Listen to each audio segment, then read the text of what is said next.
Chapter 1 Section We were a month into autumn and more than 2 months into the confrontation with Iraq over their invasion of Kuwait.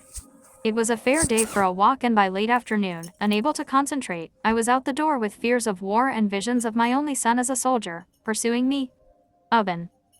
Head was an overcast sky and the air was cool but reasonably dry, so I headed along the lane toward the back of the farm.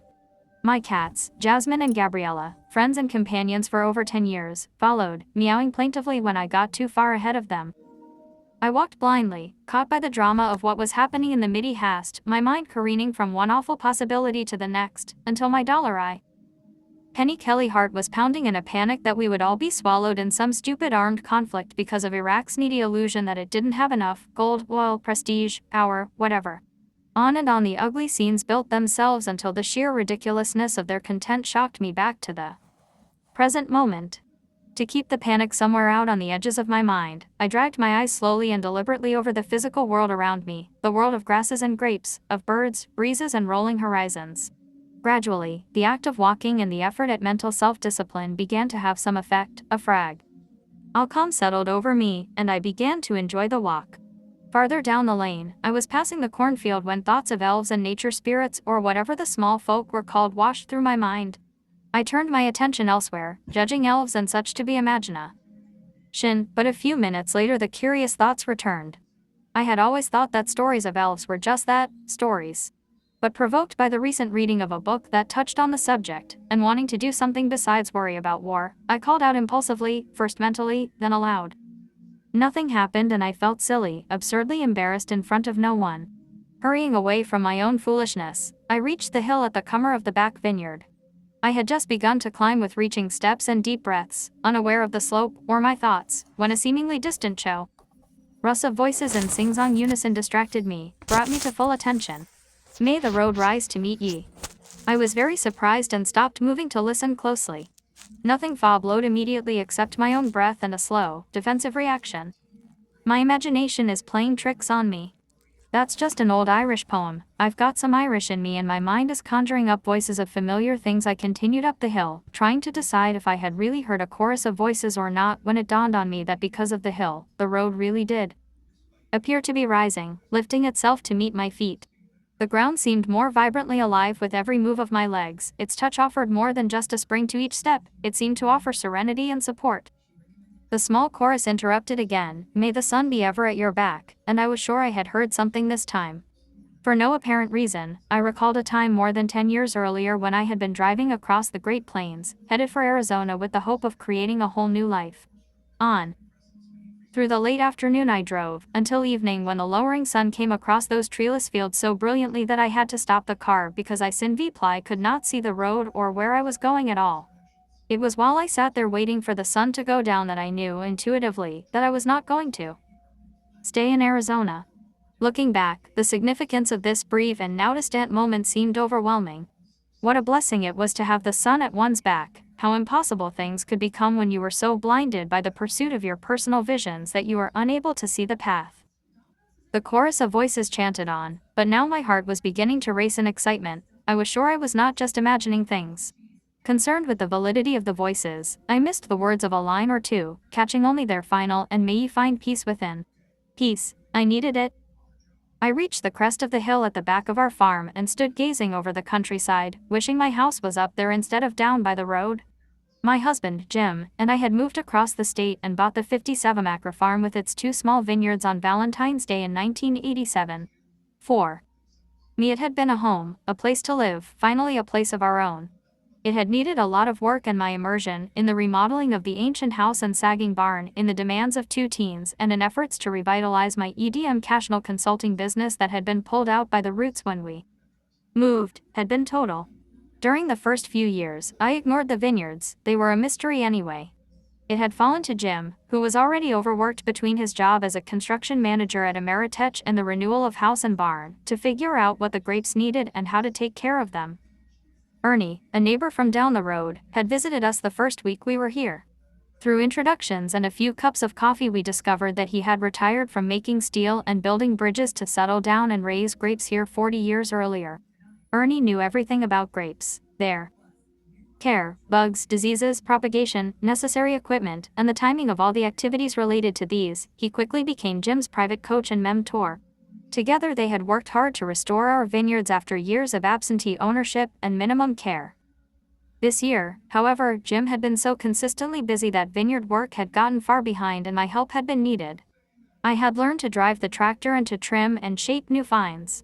Now I looked over the vineyards, recalling how pleasant it had been to work among the vines for the first time this past spring and summer, and as I looked, I listened expectantly, hoping to hear something more from the small voices. But there was nothing. I wandered around to the back side of the hill where it slid steeply down toward a tiny lake and wondered again if I had imagined the chorus of small voices. There were trees on that side of the hill, the north side, and I sat down in the tall grass right at the edge of the tree line, thinking I would try to meditate, still hoping to hear something more. In the silence my mind drifted, refusing to stay still.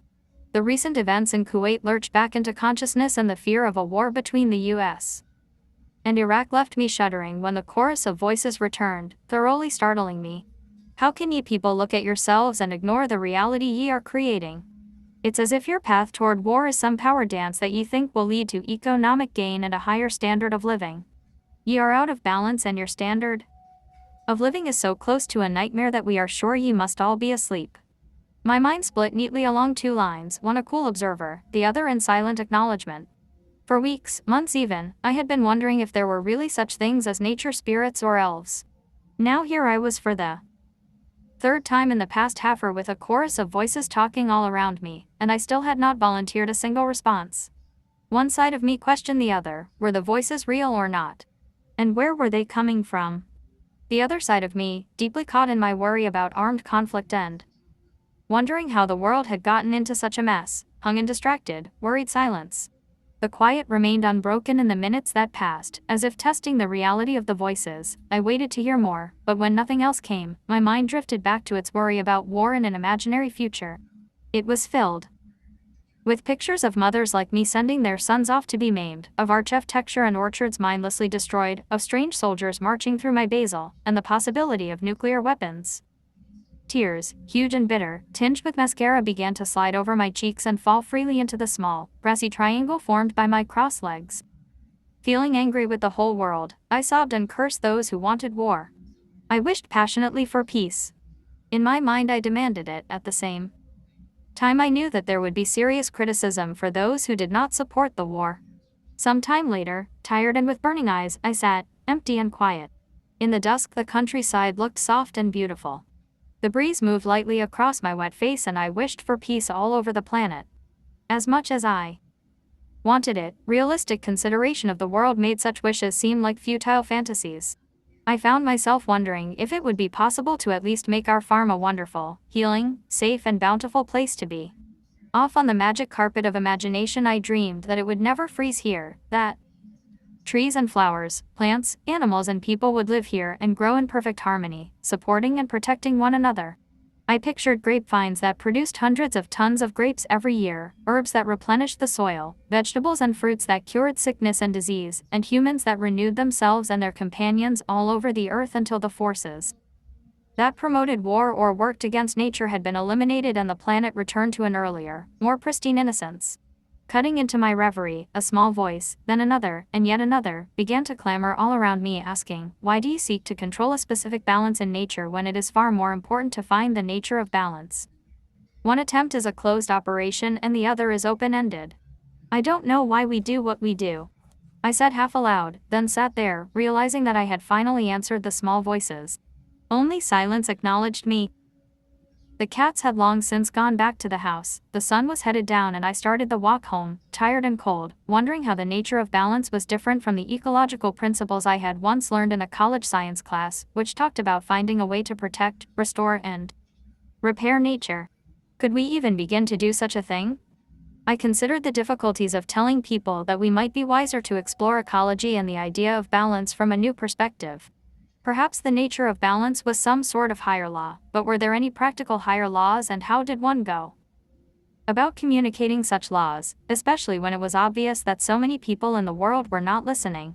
They were all caught in their present ruts, reaching for some future, or living in some past, out to get ahead or get revenge for something that had happened to their ancestors. I reached the back door of the house and went in to fix dinner, already forgetful about having heard the chorus of small voices, again caught in an emotional crossfire about the state of the world, our nations, and my son. About 10 days later, still thinking of my encounter with the tiny voices at the back of the farm, I went for another walk. It was very late in the afternoon and again overcast as I walked along the lane toward the back vineyard. I was preoccupied with the idea of somehow contacting the elves, nature spirits or whatever I had heard, and I listened intently, eyes cast down as I walked, until I entered gradually a state of even enlarging consciousness. For the first time, I became aware of the many other creatures besides myself who used the lane.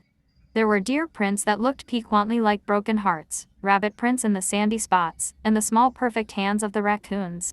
Dog and cat tracks wandered here and there, the Sanskrit turns of bird feet started and stopped abruptly, and there were several prints that I didn't recognize at all. The tread of the tractor tires was a herringbone ribbon that stretched out ahead and behind me, and as I walked blackbirds whirled and cried over my head. I walked past the corn on my right, amazed at how it towered over me and how loudly it rustled in the stiff afternoon breeze. Just to the left side of the lane the tall grasses whispered and nodded, and I felt awkwardly aware as I moved along.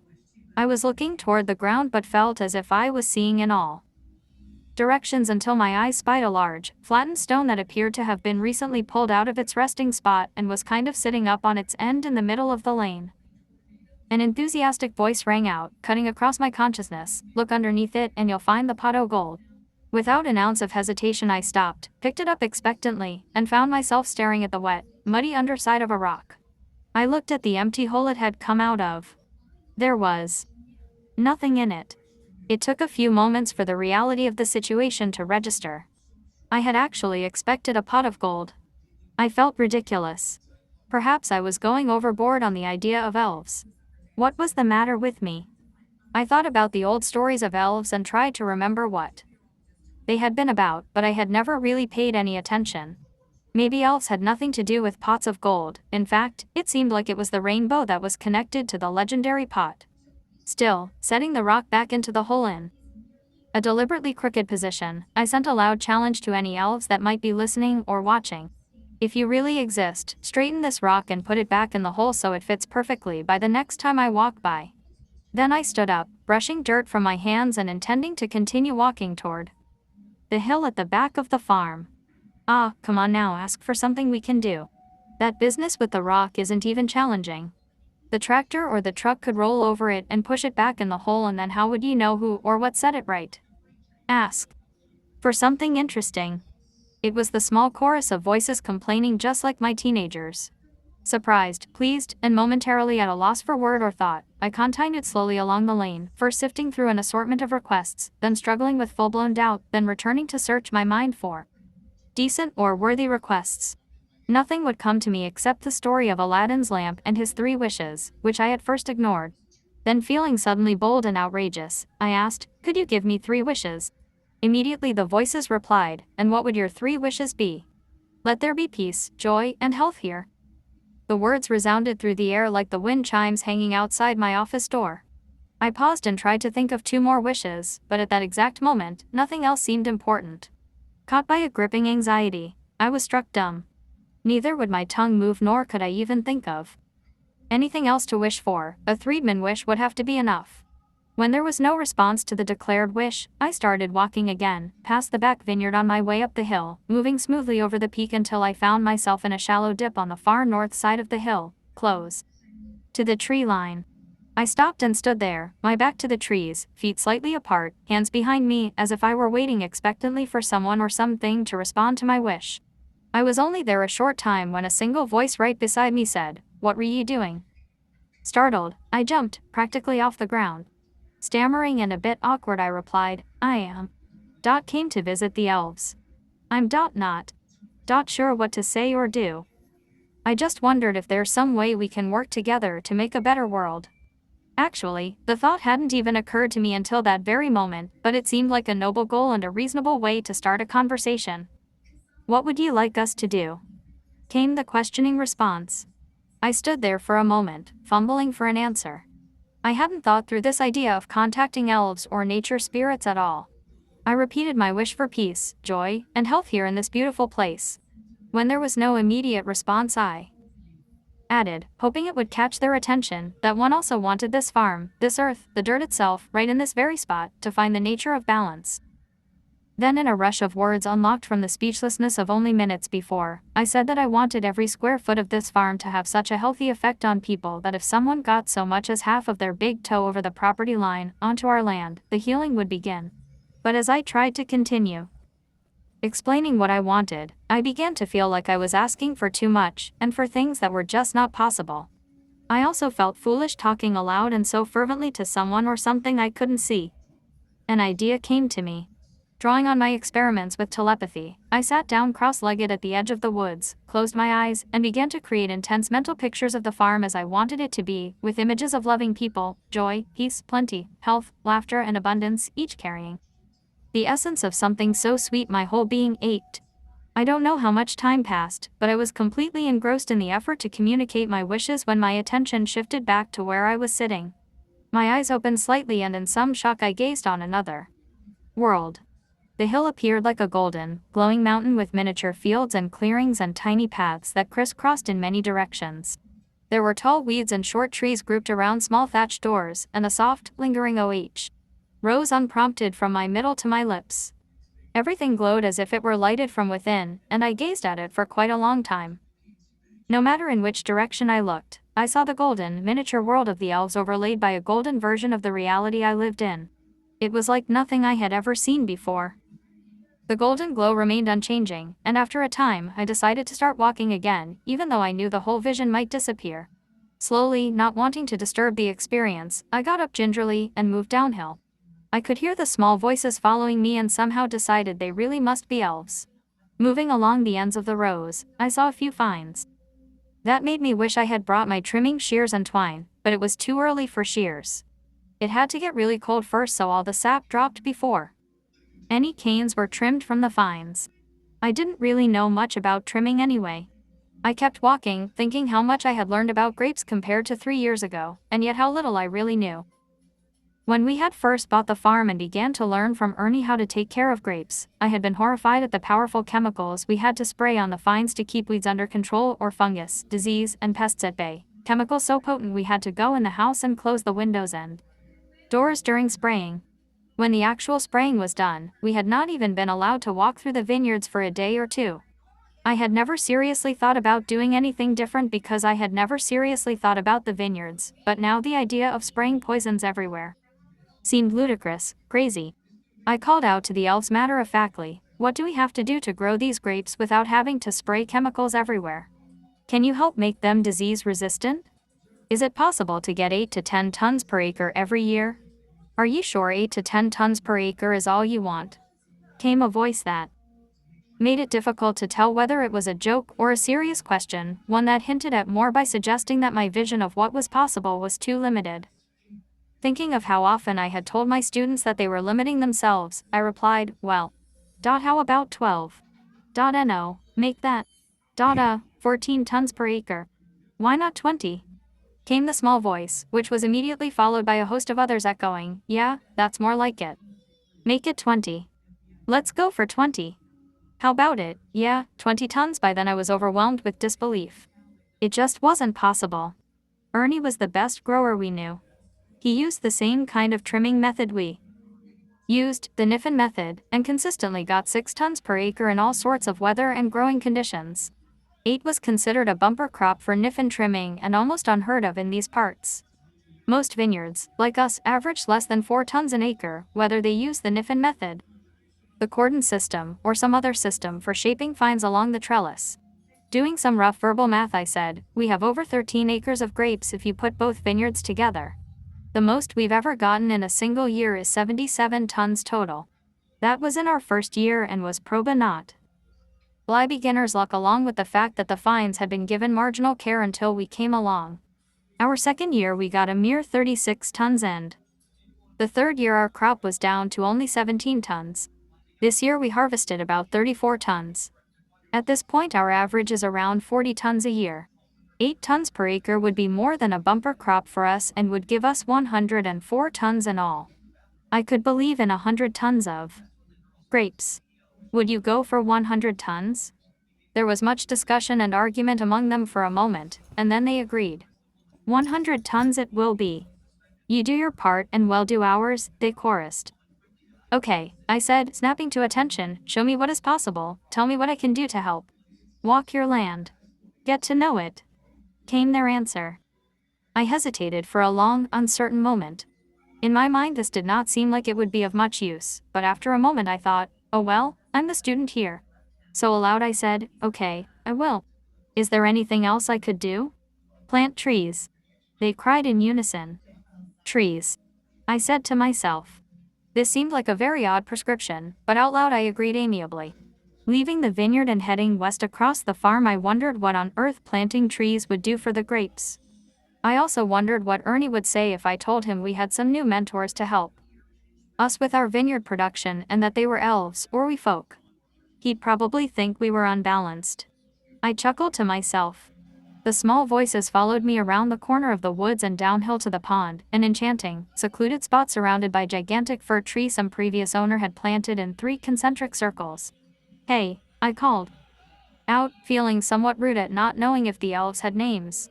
Do you think it would be a good idea to clean up around the pond, trimming and cutting back some of the trees? I asked. Again, there was much debate. Finally, the argument subsided and a demure female voice said, sure, go ahead. In fact, we would make some suggestions about your pond. Jim has been worrying about where water would drain to if ye dug a pond in the front of the farm by the road. This is not the place for a pond. We can help ye if, rather than a pond, ye put in a stream or creek. Boggled at this, I did not respond. Then the whole chorus of voices began to call excitedly, come with us _ come to the top of that hill _ come on, come on. When I reached the top they continued, look carefully at how the land slopes and curves. On this side of the lane the farm's water will drain naturally to the back of the farm. Why do you think the pond back here exists with no effort to make it stay a pond or to maintain it? Now, you will find a flowing well in that hill immediately to your left. With planning and design, you can tap that well, and by digging a series of carefully placed shallow canals, you can get the water to flow in a southeasterly direction from the north side of your property all the way to the front and then around to a northwesterly direction, all the way to the natural pond at the back of your property. See where it would flow on its way back, just this side of the cherry tree and right past the corner of the front vineyard, then on through the hills until it reaches the pond. I stood there, looking at the land, the hills, the rise and fall of the fields, amazed at the picture they were painting and the idea that it did look like it might work. When I did not say anything right away, a single voice from the chorus piped up and said, it would be some work. You would have to plant some trees up where ye were going to put the pond. These will help hold the soil. You would also have to put a small bridge in the lane. And all those stones and rocks ye keep looking for a place to dump can be used to line the stream. pt1 tell Jim, I stuttered, wondering if he would think I was crazy or be disappointed about not having a pond up near the house. I had not really been in favor of a pond because it seemed like an engineering feat too big to deal with, but the idea of a flowing stream seemed 10 times as complicated. It was now well into dusk and I had been gone much longer than I had intended. I said goodnight and headed back down the hill, wondering about the individual voices that had spoken several times and if any of them had a name. These thoughts were interrupted by a small voice that echoed from quite a distance behind me. My name is Alve. Call me Alve. In surprise I stopped, turned around, and looked toward the hills. The golden glow that had followed me to the pond was gone. My name is Ma'am Lina, called the demure voice. And I'm Kermit's, shouted another. Good night, Alve. Good night, Marilina and Kermit's, I called, and thank you very much. All of you. I went back to the house and over the rest of the evening could not get the experiences of the day out of my mind. I kept thinking about the wish I had made for peace, joy, and health. Maybe I should have wished for something more exotic, like a vacation in Tahiti, or more practical, like a new roof on the house. After my first encounter with the small chorus of voices the previous week, I had gone to bed wondering if I had the guts to believe in them. Tonight, believing seemed like small stuff. The problem of acting on our agreement, of actually doing what they had asked, taking them seriously and acting as if they were real and that we had a deal, that was another matter. The terms were simple, 100 tons of grapes in return for walking my land, but acting, and acting in good faith, was a monumental commitment.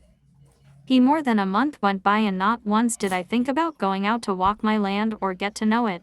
The opening of deer season in November reminded me that I wanted this place to be a safe haven for all the creatures of Earth, that I had not even taken the first step toward that goal, a step which was no more demanding than putting on a hat, a coat, some boots, and going for a walk. But I was afraid of getting shot by some over-anxious deer hunter and put off any kind of walk. December arrived and I was extremely busy. I had taken on a second job teaching at a local business college because I wanted extra money to buy a new sofa. Now, giving final exams to my students and grading piles of term papers, I wasn't sure the sofa was worth it, and the nagging voice that kept telling me. Section 13. To just get out there and walk one time had no patience for term papers and final deadlines. I continued to promise myself a quick stroll, and soon, but when the semester finally ended, it got very cold and snowy, the temperatures dropped into the single digits, and I again put off any kind of walk. Christmas and the holidays rushed by, taking with them a large chunk of time and all my energy for walking. In the middle of January my 43rd birthday came and went, leaving me with assorted feelings. I was too old to be believing in fairies, elves, and such. On the one hand, the whole idea of elves and walking my land seemed vague, or maybe useless. On the other, I kept telling myself I was going to do what the elves had suggested, but I didn't. Jim, who had been quite interested in my account of meeting the elves, encouraged me to get out and walk around the farm just to see what happened. But I had set up an aggressive writing and editing schedule that stretched through all of January, February, and March.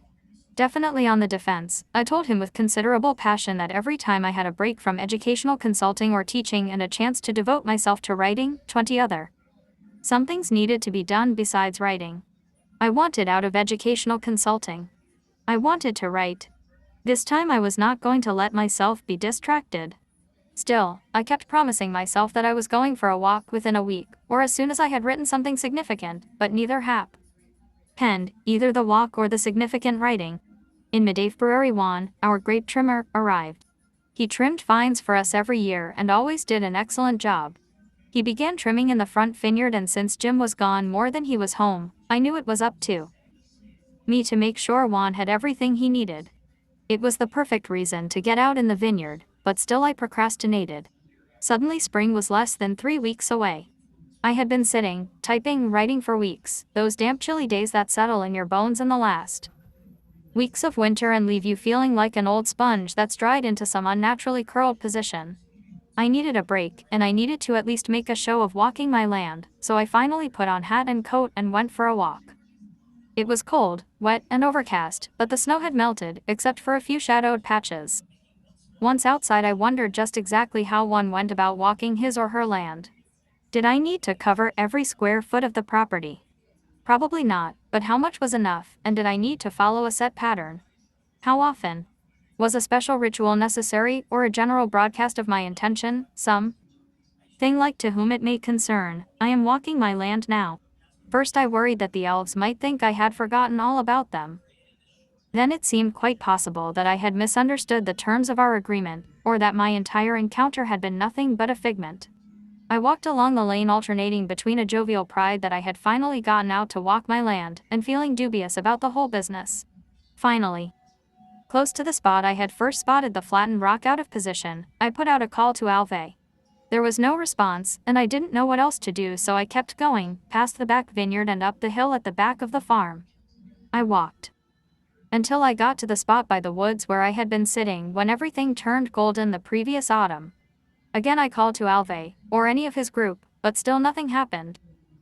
After a short time, I began to feel upset, cold, and stupid standing there waiting for elves that probably didn't exist to come by and acknowledge my efforts to do something as vague as walk my land. With hands tucked in pockets and head down, I walked back over the hill toward the lane, intending to go back to the house. But as I neared the corner of the vineyard, a rising crescendo of tiny voices filled the hillside. I looked up and over toward the vines, then stopped in shocked astonishment. There was almost no wind, yet every vine was waving its arms, calling, "Come back. Come back, come and work with us. Remember when you came and took care of us last summer? We enjoyed your presence _ come back, please _ please come and be with us again." An ocean of memory swelled up, varying me back to the previous spring, an absolute novice trying to trim and shape some of the young vines, talking to them as if they were people, asking them what they needed in order to be healthy, to grow, and to produce excellent grapes. What an exquisite pleasure it had been to take off my shirt and work half naked, the sun on my back as I had not felt it since probably 6 years of age. I had asked the vines not to scratch or poke me, and it seemed to me they understood. They were patient with me and my intent in spite of the fact I had no clear idea of what I was doing. Amazed at how they continued to wave and to call, and forgetting to question how such a thing could be happening, I walked into the vineyard, gradually making my way toward the young vines in the back hollow that I had worked on so diligently last summer. They were beautifully shaped and healthy, quite a contrast from the frozen-out, grotesque forms they had been when I started. I sat down under the trellis, suddenly a bundle of confusion, not caring about the wet ground, crying spontaneously in pleased relief at the results of my work. They wanted me to come back and work. I recalled the profound contentment I had experienced in the vineyards the previous June. Never had I suspected that I could enjoy any kind of physical work so totally. Briefly, I wondered how I could find time to add vineyard work to a schedule that already seemed ridiculously scattered and short of time. I closed my eyes, engulfed in a deep sorrow that such pleasurable work was out of reach. I had a college degree, in fact, I taught at colleges. I had to make a living, but everyone knew this kind of manual work was for peasants. The tears continued, and I was ignorant of time until my nose began to run in earnest. I reached blindly toward my pocket for a tissue, blowing my nose loudly and wiping at my eyes. Then both eyes and mouth opened wide and round in surprise. The miniature, golden world I had observed the previous autumn surrounded me again. Oblivious to the cold and wet, I sat under the trellis and looked intently about. This vineyard, which stretched partway up the hill, along with the crown of the hill and part of the woods, was the world of the elves. Again there were the small trees, clearings, paths crossing here and there leading to many a knot. Tier doorways concealed in the tall grasses, hitching posts in yards and at apparent gathering places, smoke rising from hidden chimneys. Oddly, I knew that I had plunked myself into the middle of the community that they considered to be down in the valley, and that there were other neighborhoods of folk around the farm. Something sweet gathered inside me, a scattered feeling disappeared, and a peaceful clarity settled around me. I had to find a way to put both educational consulting and writing aside. I wanted to work in the vineyards again this spring, even if just for a little while. Then an unvoiced awareness sunk fully into me. I not only wanted to work in the vineyards again this year, I needed to. I didn't understand it, and if someone had asked me to describe any part of what I was experiencing at the moment, I would have been unable. Neither did I think to stop and ask myself what working in the vines might have to do with walking my land. I simply knew in my heart I had to do this. I got up hurriedly and called out to both vines and elves, in case they were listening. Okay. I'll be back. I'll be happy to work with you. I will trim you myself. Then I headed back home having a clear sense of direction and purpose. 2 days later, after a marathon of typing and editing, I had brought my writing project to a reasonable conclusion. It needed editing, so I put it away for later. I cleaned up my office, paid the monthly bills, and finished the bookkeeping that went with the job. Then I called Jim, who, as usual, was in Grand Rapids a good part of every week, and told him I'd finally gotten out to walk and make an effort to keep my agreement with the elves. I shared my experience of communicating with the vines and their invitation to come and work among them, then announced cheerily, "Juan is almost done with the front vineyard. And we won't need him to do the back. I've decided to trim them myself." Jim thought this was highly overambitious, since I had rarely trimmed anything other than an occasional young vine before. In an attitude of humorous despair, he asked what on earth had happened to my writing career now. Yet he seemed genuinely surprised that I had taken an interest in the vineyard and delighted that I wanted to help. "Just work with Juan when you can, help him get the job done, don't try to do it all yourself," he advised me cautiously. I was very resistant to having Juan trim when I had just promised the vines that I would come and work with them, but after several intense conversations in one day, Jim convinced me that 6.5 acres was too much and spring was too close. Since the first 12 rows of the back vineyard were somewhat shorter than the rest of the rows, I chose those first 12 as mine to trim and announced to Juan that he should start at row 13 when he got to the back vineyard. Then, I went to find some tools and a tool belt so I would be ready to go out the next morning. By the time my trimming shears were sharpened, my saw was oiled, and it was time to get ready for bed. I began to wonder if I knew what I was doing. I hated getting up early in the morning, and up to now I had trimmed a total of 3 adult vines, all with Ernie standing there watching, directing me. Since I had the bed to myself, I climbed in and decided to meditate for a bit and just picture myself doing a good job with the grapes. I dropped to a very relaxed state quickly, but found it hard to concentrate because I was so tired and so uncertain about trimming. I was about to give it up and lay down to sleep when a powerful jolt shook me awake. I found myself out of the body, standing in the back vineyard at the east end of the first 12 rows, the ones I had decided were mine to trim. Facing me was a tall, slender man casually leaning with his elbow on one of the end posts. He had on a flannel shirt which was tucked neatly into a pair of jeans, and he wore a straw hat. His fingers were long and slim and his face seemed young, but he struck me as unimaginably old. Most shocking of all, though, there seemed to be horns on his head under that hat, and he did not have feet, he had hooves. This frightened me so badly that I instantly flipped back into the body.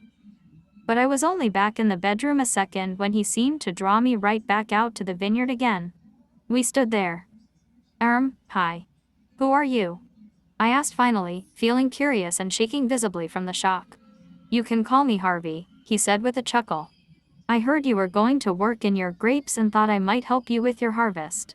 He had placed a humorous emphasis on the har in both words, then ended with a big grin. I didn't know what to say and peered at him closer to see if those really were horns half hidden by his hat. So you've been talking with the elves, he said in a matter-of-fact, yet conversational tone.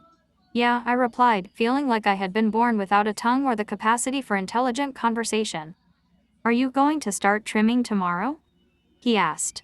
Yeah, I said, sharply aware that my body was sitting stiffly in the bed and that I was standing here talking to a man with horns and no feet. Maybe I can guide you along, if you like, he offered in a friendly way. Sure. That would be great. I've never trimmed on my own before. I was beginning to recover, even though my heart was still pounding at a brisk rate. Okay, he said, I'll meet you in the vineyard tomorrow morning. And with that he was gone. I slowly returned my attention to my body in the bedroom and sat there in unmoving shock for a time. Finally, shivering and stiff, I got up and went to the bathroom. Instead of going back to bed, I got some paper and a pencil and made notes of what had happened. Then, even more greatly excited, I got back in bed and after what seemed like a long time, I went to sleep. The next morning it was still dark when the alarm went off, and I was instantly awake, recalling the experience of the night before. I got up in slow motion and dressed, ate breakfast, then put on enough outdoor clothing to hopefully stay warm until noon. The tool belt was too small with so many layers of clothing on. Awkwardly I took it off, adjusted it, and put it back on.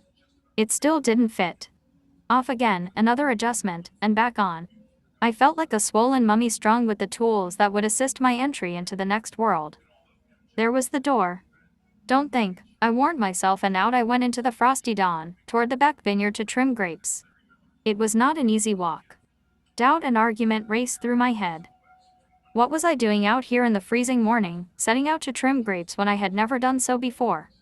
Ernie had given me a few demonstrations so that I would understand the basic criteria for hiring trimmers, but I really didn't know much about it at all. I was college educated, this was not the kind of work I was supposed to do. I could be comfortable and warm back in my office or my kitchen. I should be writing. I might ruin the fines altogether by chopping them all to heck. There must be something wrong with me to suddenly decide to work in the grapes, especially when the decision was based on what other I might think was a delusion. And then I was at the first row of grapes. I stood there looking at that first vine forever and nearly jumped out of my skeleton when Harvey appeared quietly to my right and said, "Let's begin." I stepped up to a vine that seemed to tower over me and said, "Okay, you guide me, I'll just cut where you tell me." But I was paralyzed. I was sure that I would cut off something I shouldn't or that I would ruin the vine. "Cut here," he prodded. "Leave that. Take this off. And this. Leave that extra long for now until you've got most of the excess out of the way. Remember the things Ernie has taught you, too. Get your saw and cut this back to eliminate disease. What we are aiming for is almost twice the number of buds and canes that you would normally leave. Instead of 60 to 90 buds, you want IO to 140. Generally speaking, you should separate your vineyards into sections and trim some sections for a very heavy crop one year, and trim the others for a light crop. The next year you will alternate the sections. The heavy crop puts a demand on the root system, and the plant's response is to put energy into a bigger root system. After the heavy crop is harvested, you will allow the plant to take a little break the following year and trim it for a light crop. After about 5 years of alternating demand and good feeding, an excellent root system will be built up and your vines will be able to support a consistently heavy crop of grapes and still reach the sugar levels of 16% or above. Of course, you will have to take care of diseases and pests as needed, but after the root system has enlarged, you will find that the plant is a little more able to resist freezing and some diseases. We worked intently on the first 3 vines, and when we moved to the 4th, I looked at my watch. It was after 10:30 a.m. Over 2 hours had gone by and I had only trimmed 3 vines. My heart dropped in discouragement. At 1 vine every half hour and 60 vines in the row, it would take me almost a week to do 1 row. It would take me 3 months to finish my 12 rows. My respect for Juan grew by leaps and bounds. We worked until noon and finally, cold and sore, I told Harvey I needed some lunch and a short break. He said I was doing fine and that he would see me later. I headed up to the house. He disappeared. I restored myself with a sandwich and a cup of hot tea, worrying about how slow I was and wondering how I would explain my sudden diversion into grape farming if we ended up with a very poor crop and low tonnage. How would I feel if I let go of other projects that consistently made money and there was a bad freeze in the grapes? Or we got hailed out. After only 1 morning's experience, I realized that if I was going to keep my commitment to trim those 12 rows, I would have to let go of almost all other work. Letting go of the other things I did to make money only seemed like a good idea when I believed that we could get a good crop. Lunch was over and there were no reassuring answers. It was time to go back out in the grapes. I pulled on the boots, sweaters, and coats, wishing there was some kind of harvest guarantee. When I got to the back vineyard, Harvey did not appear and I worked alone for the rest of the day. When the day was over and I left to go back to the house in the gathering dusk, I had finished a total of 10 vines. I ate supper, cleaned up the kitchen, and went to bed, exhausted. 3 days had passed since I started trimming in the grapes. The weather had gotten colder, making the job less and less appealing, and row 1 was not even half done. I could hardly move my hands, but I kept at it, determined to keep going and to complete as many rows as I could. The elves came by to visit, but I was so weary I greeted them almost absent-mindedly while continuing to trim. I was afraid if I stopped for any reason I might not go back to it. Even though I couldn't see them, I could hear them clearly, and they seemed to be watching me work for a moment. "You're going to have a nice crop on those vines," one of them said. "Better make sure the posts are in the ground good and solid and that the trellis is in good shape. Be ashamed to come out here one morning and find your crop on the ground." Then off they went.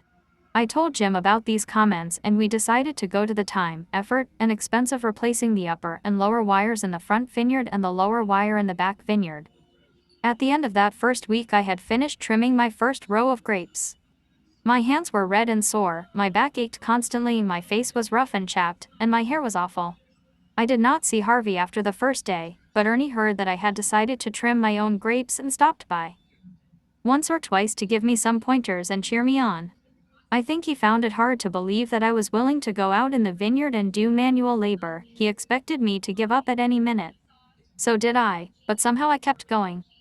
At the beginning of the week it had taken me over 40 minutes to trim 1 vine. Over the week I had slowly progressed to 1 vine every 12 minutes, but I was hoping to do better still. I wanted to be able to trim an entire vine every 5 minutes. Some of the things Ernie had taught me a couple of years earlier regarding the hows and whys of trimming began to come back and for the first time made good sense. Even so, the actual experience of trimming raised more questions than ever and I went back to him again and again, asking for more detail. He listened patiently to my long descriptions of individual vines or watched as I tried to draw a picture of some condition I had observed. He often asked me what I thought and patted me on the back with a "That's right, good choice" when I told him what I had done in each situation. Then he would offer 1 or 2 more alternatives that I could consider the next time that situation came up. Juan had long since finished the front vineyard and was working with me in the back. He trimmed a row and a half every single day in a relaxed manner that seemed effortless. I was in awe of his ability and stamina. One morning we arrived in the vineyard at the same time and he stopped by to chat. "You're leaving an awful lot of wood on those vines. You're gonna kill them plants." Either that or the crop will be so heavy the fines will tear. You might wreck your fines, he observed, sounding concerned. I explained a little of what I was trying to do. When I finished explaining, he said nothing, but he shook his head as if he was sure I didn't know what I was doing, and when he had gone I was quite upset. Was it realistic or wise for me to be following the directions of some elves and an apparition? Named Harvey. A few days later Ernie came over to look at my trimming job. He immediately got out his shears and went after that first row of vines. Too much wood left on these vines, too much wood, he muttered as he quickly reduced the first vine to 4 thin canes.